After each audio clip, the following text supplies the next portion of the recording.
Hi, this is Meenu and welcome back to the Introduction to useMango video series. Today I'm going to show you how to create a web test making use of the different features I have explained in the previous videos, such as project variables, Chrome extension, etc.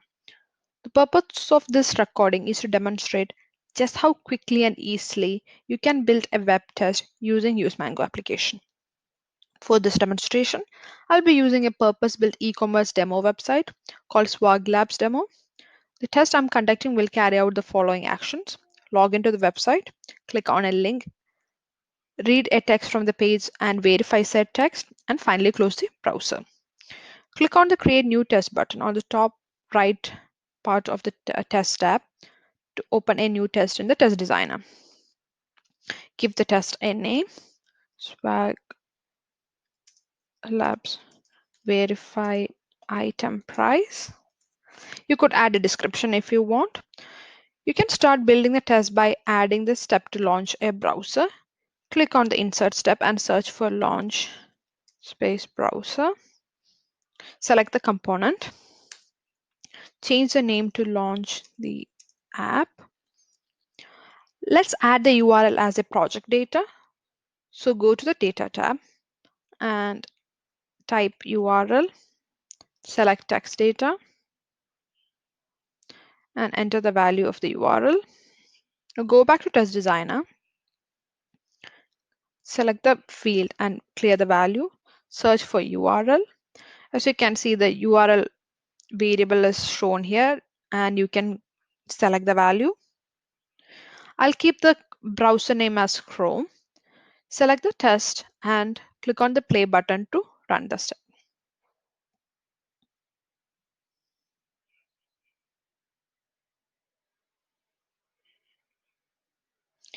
The step was successful and it has loaded the page, the login page for the Swag Labs demo. In order to log into the page, you have to provide the username and password and click on the login button. The accepted usernames and password are also provided in the page. We will use the Chrome extension to feed the identifiers for these fields to useMango. Open DevTools by pressing F12. Go to the useMango tab. Add a new application, Swag Labs. Click OK. Enter a name for the new page. Since it's a login page, I will add login page. Click OK. Now the configuration is complete. And let's start adding the identifiers. Click on the Inspect tool and then select the username field. Open the available strategies. And you can see that there is a unique ID associated with the username field. Let's change the name to username and click Save. Similarly, let's add the identifier for password.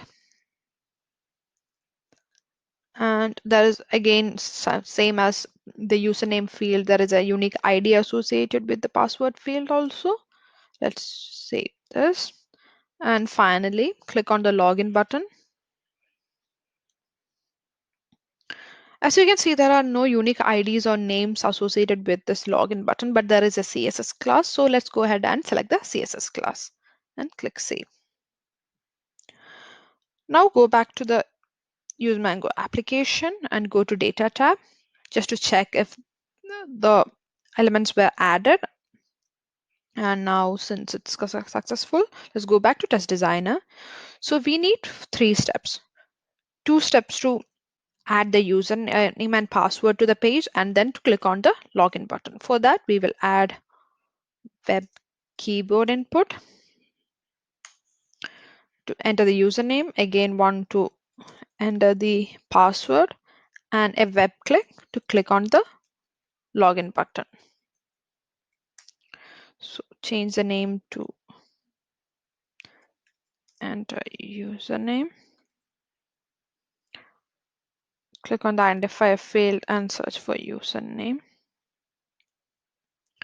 Login page and change the name to enter password. And in the field, search for password and select the identifier. Similarly, change the name to click login and search for the login button. I'll be adding the username and password for logging in as project variables. So go to the data tab and enter Swag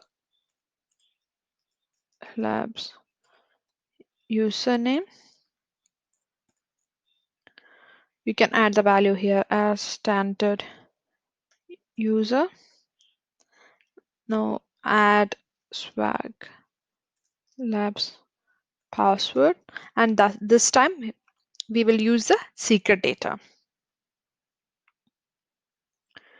Change the value to the password source and click enter. Now go back to the test designer and add these values for the steps. Click on the field and search for username. Select the standard user and go to the password field and search for password and select the secret data we have added. Now click on the step 2 and shift and step 4 to select all the steps from 2 to 4 and click on the play button to run these steps. Let's close the panel.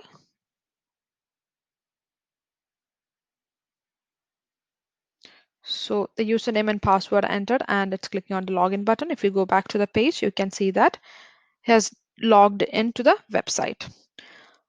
Now let's click on the t-shirt image here to go to the item page and then read the price of the item from there. So in order to do that, let's use the Chrome extension again. Click on press F12 to open the dev tools.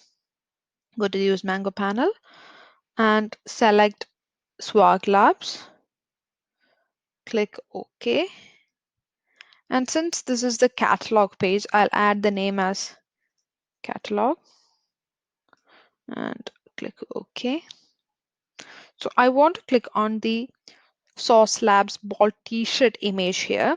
So select the image using the inspect tool and click on the plus icon.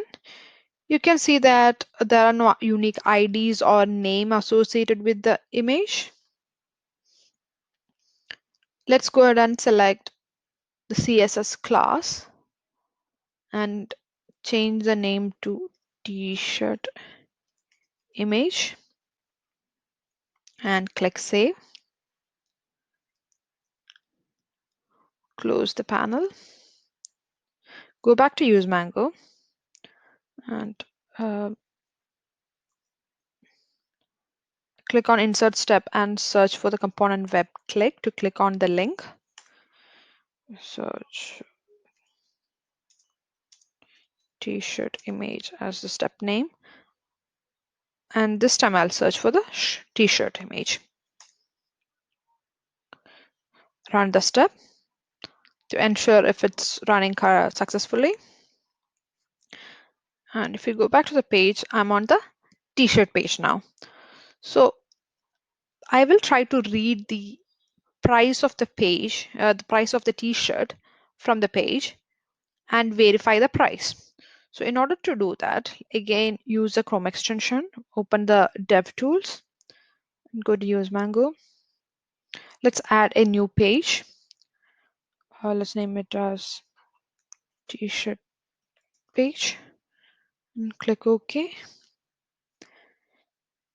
Select the price and click on the plus icon. In this case, we will again use the CSS class.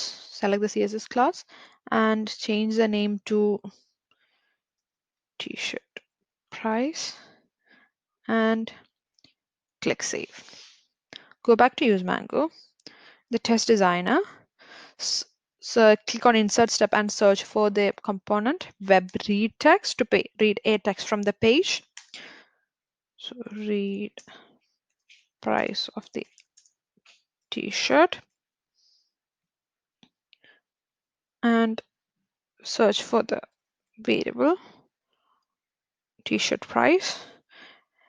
This component has one more variable associated with this, which is the output variable, where you have to store the price read from the page. So in order to do that, let's create a variable called t-shirt price. Drag and drop to add the output variable. Now round to ensure that the variable is populated with the price. That's successful.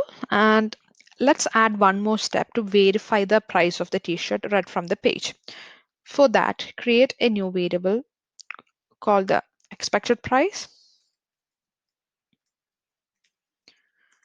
and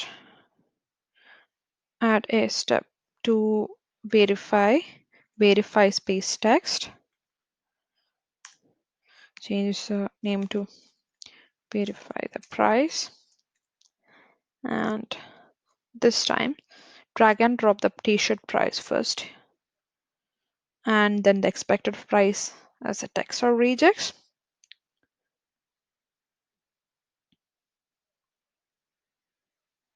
So, okay, good. Now let's add the expected price as 16 and run the step.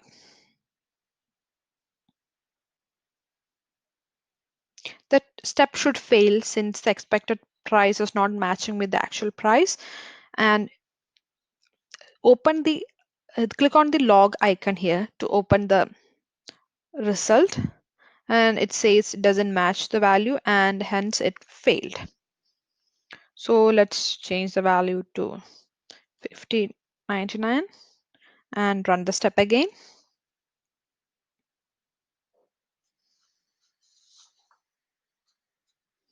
And this time it's the expected price matched with the t-shirt price, and hence the step was successful. Now close the log and let's add a close browser component as the last step. So it is always important to clean up after the test has finished to make sure you set the web browser to close by using a close browser component. Now change the name to close the app and run the step.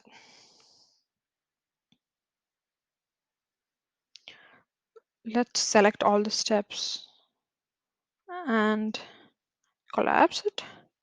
So this is how the step the completed test should look.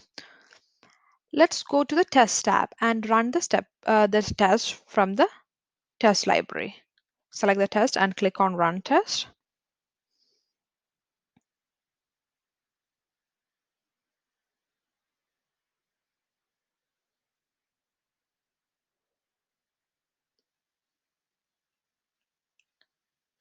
So running the test from the test library ensures that it works as a whole test, and a HTML execution report will be available to you for further analysis. So as you can see, setting up and running these tests are effective and designed to be easy for you to execute. By automating these steps for your business, you can reap massive benefits in terms of time saving and productivity, while also ensuring errors or issues are captured before your software goes live. Thank you for watching the video. If you have any questions, please let me know in the comments or email us at info@infuse.it using the reference useMango web test, and we will get back to you as quickly as possible.